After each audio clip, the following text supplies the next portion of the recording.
মূল সেতু থেকে সরে গেছে মাটি, চলাচল অনুপযোগী হওয়ায় এখন বাঁশের সাঁকোই ভরসা। টানা বর্ষণ ও পাহাড়ি ঢলে খাগড়াছড়ি সদরের কমলছড়ি ঘাটপাড়া থেকে গুগুরাছড়ি সড়কের সংযোগ সেতুর মাটি সরে যাওয়ায় এমন ভোগান্তি। স্থানীয়রা জানান, সেতুটি দ্রুত মেরামত না করলে যে কোনো মুহূর্তে ঘটতে পারে দুর্ঘটনা। এই বীজটা ভেঙে গেছে, আমরা কষ্টভাবে স্কুলে যাচ্ছি। গাড়ি ঘোড়া চলে ফিরে যেতে পারে না।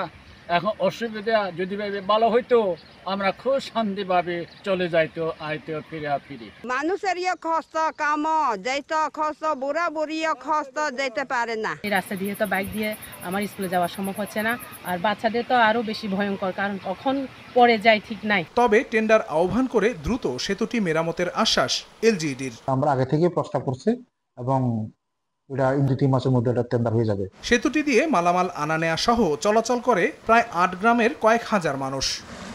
সময় সংবাদ, খাগড়াছড়ি।